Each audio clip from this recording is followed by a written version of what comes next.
Bonjour, on va continuer aujourd'hui la Sugia de Tsar Chaim et donc là on va arriver un peu plus dans la halachot. Quand est-ce que c'est permis de faire Tsar Chaim? On va voir que dans la Gemara elle nous dit que, enfin de plusieurs endroits où pour des besoins de l'homme, alors des fois on peut faire Tsar Chaim puisque comme on l'a vu la semaine d'avant, on a vu que les animaux ont été créés pour servir l'homme.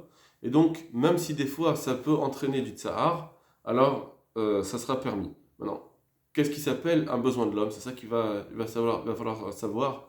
Est-ce que juste pour m'amuser, ça me suffit pour dire que ça s'appelle un besoin?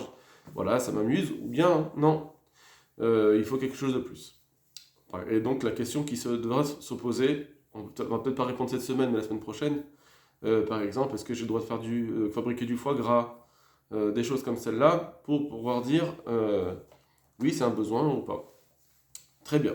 Alors maintenant, on va voir d'abord en fait, tous les endroits. Donc l'objectif, c'est de voir les endroits où la Torah nous a dit que c'était permis, et à chaque fois, voir dans quelle catégorie ça rentre, dans quelle catégorie de besoin ça rentre, et à quel niveau de besoin ça rentre. Est-ce qu'il y a un petit besoin, un grand besoin?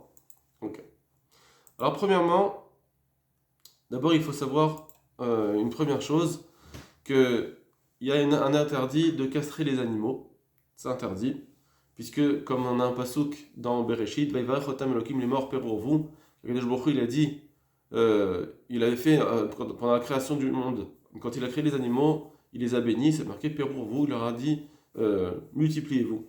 Donc on doit pas, de là on ne doit pas castrer les animaux, comme on le voit dans la Gemara de Chagiga tout de suite. Sha'alou et Benzoma. On a posé la question à Benzoma. Maou les kalba. Est-ce qu'on a le droit de castrer un chien? Amar Lahem il leur a dit non.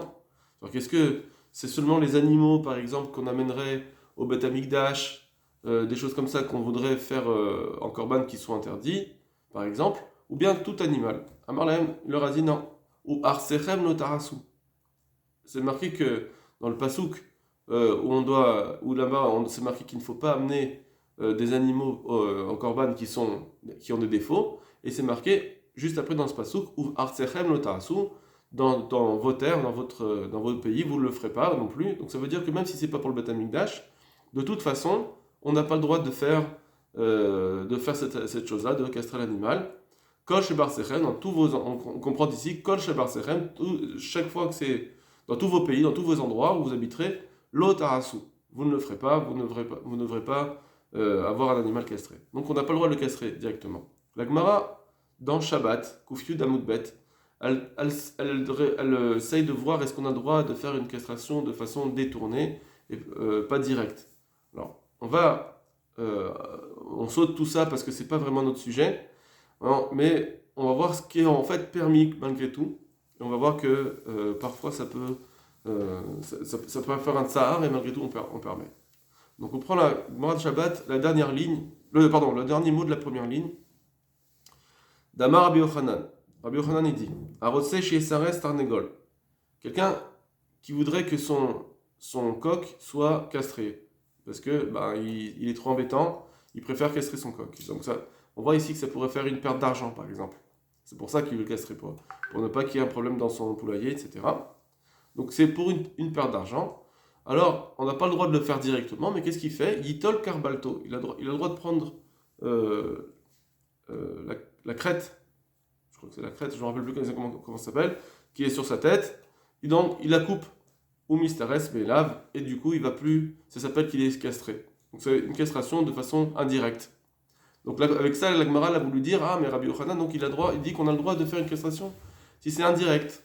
Alors la Gemara dit non. Elle répond c'est pas une preuve de Rabbi Yochanan parce que Va'amar Ravashi, il avait dit là-dessus Ramod Rochahu de Nakitale. En fait, il a pris juste sa motivation, on va dire maintenant il est triste. Et comme il est triste, alors il va plus faire. C'est pas qu'il l'a castré, c'est juste à cause de sa tristesse que d'avoir perdu cela. C'est pour ça que en fait il va plus s'accoupler avec les autres poules. Voilà. Donc ça c'est l'Agmara. Donc l'Agmara elle dit c'est pas une preuve de Rabbi Yochanan, c'est pas vraiment une castration. Très bien. Pour dire qu'on a le droit de castrer de façon indirecte. Ça c'est une première question, mais surtout pour nous maintenant de voir en tout cas que Ce qu'elle a dit Rabbi Yochanan, c'est qu'on avait le droit de le faire. On a le droit de couper cette crête, bien que il va en souffrir. Donc, pour des besoins financiers d'une personne, où il ne veut pas que son poulailler soit perdu, etc., alors on voit que c'est permis. Donc, comme on va le voir dans Rashi, quand il dit comme ça, Hamar Ravashi. Ravashi, donc lui, il avait dit, c'est pas vraiment une castration, c'est juste qu'il s'endeuille. C'est-à-dire, Daou, ce cas-là, lav sirushu. D'accord, je suis dans Rashi, Hamar Ravashi. Daou lav sirushu. Ça s'appelle pas vraiment castré, même indirectement. Et là, Ramot Ruchan Kitale, il lui a pris sa joie, la tarnégole au coq, ou Meshinital le hodo, dès qu'on lui a enlevé sa splendeur, ou mit Abel, alors il s'endeuille, Veno Meshamesh, et il veut plus s'accoupler. Ça, c'est ça qu'on dit. Donc on voit que il est triste de ça. Donc fait un tsar. Alors c'est pas un grand tsar peut-être, c'est un petit tsar, mais c'est un tsar, c'est une souffrance qu'on lui impose. Et à cause de ça, il va souffrir et du coup c'est permis quand il y a un besoin. Donc on voit encore une autre fois, on voit déjà pour cette fois-là que s'il y a un besoin financier, on a le droit de faire une souffrance. D'accord, il ne faut pas tout de suite chercher la halakha, est-ce que j'ai le droit à chaque fois que j'ai un besoin, un besoin financier, j'ai le droit de faire souffrir un animal. On ne va pas généraliser. Pour l'instant, on essaye de voir les gmarottes les unes après les autres, et ensuite on essayera de trouver la halakha vraiment. Autre source, c'est la Mishnah dans Avodah Zarah. Donc dans l'Avodah Zarah, là-bas on parle des idolâtres, et on dit qu'on n'a pas le droit de vendre des choses à des idolâtres si on sait qu'ils vont les utiliser pour faire leur culte d'idole. C'est interdit pour ne pas, parce que on dit dans les 10 commandements, on dit que voilà, il faut faire attention de ne pas renforcer la Avodah Zarah, l'idole, puisque Akadosh Baruch Hu, il est unique. Maintenant, donc la Gemara, la Mishnah nous dit comme ça: Eludvarim asurim limkor. Voici les choses qu'il est interdit de leur vendre, parce qu'on sait qu'en général, ils l'utilisent pour les idoles. Limkor, les enved kochavim, à quelqu'un qui sert les étoiles, donc il a un idole. Alors, on va passer, parce que la Gemara nous dit, il y a ces mots-là, istrobalin ou bnot shuar, ou petotrot. Tout ça, c'est des ulvona, tout ça, c'est des types d'encens, des herbes, etc. La Gemara, elle discute pour savoir ce que c'est. Donc, c'est des choses qui sont interdites parce qu'on sait qu'ils l'utilisent pour la Vodazara. Et ce qui nous intéresse, c'est ici Vétarnégol à la vanne et un coq blanc. Les coqs blancs, ils étaient utilisés pour la Vodazara. Ça, c'est un Nakama. Rabbi Yehuda, il dit Moutar limkor lo tarnégol la vanne. C'est permis de vendre un coq blanc, ben à tarnégolin, si il est mélangé avec d'autres tarnégolines, avec d'autres coqs. C'est-à-dire, au bisma, avec d'autres coqs. Pourquoi? Parce que quand il le prend, comme ça il fait un lot et dedans il voit qu'il y a un coq blanc, c'est pas grave, parce qu'on sait très bien que s'il a acheté tout ça, c'est pas pour faire de la vodazara. Parce que si c'est pour faire de l'idolâtrie, il aurait pris juste le coq blanc. Puisqu'il a pris tout ça, on voit bien que c'est pour les besoins de lui-même.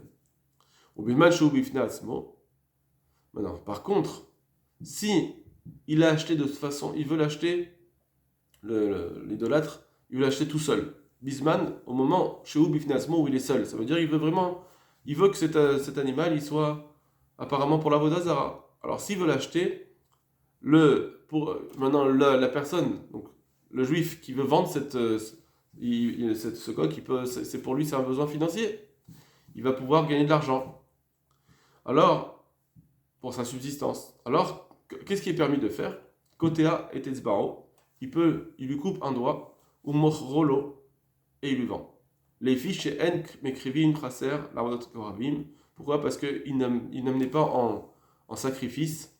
Makrivim, c'est amené en sacrifice. Chaser, quand un animal il lui manque un membre, la Vodot Koravim pour l'idolâtrie. Il faisait pas ça. Donc, il ne voulait pas amener un animal qui est amputé pour la Vodot Koravim. Très bien. Donc on voit ici que pour pouvoir vendre, ça veut dire pour pouvoir subvenir à sa subsistance, c'est son gagne-pain, alors il a le droit de vendre. Et donc il a le droit de faire cette souffrance il va lui couper un doigt. Apparemment c'est une souffrance. Parce qu'il va pas, je pense pas qu'il va l'endormir ni rien du tout. Donc c'est permis de le couper, donc il va en souffrir, malgré tout c'est permis. Très bien. Encore une fois, on voit que pour la subsistance, c'est permis. Autre cas. Maintenant, c'est plus la subsistance, mais pour un besoin de moussard. Je vous rappelle ce qu'on avait vu déjà dans la Gemara, que s'il y avait deux personnes devant moi, à quelqu'un où on n'a aucun problème, et une autre personne où j'ai un problème on se fait la tête, etc.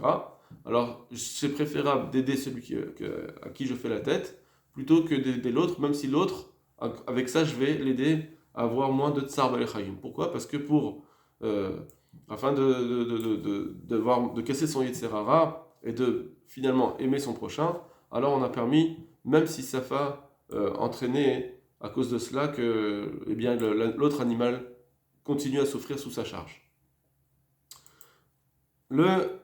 Euh,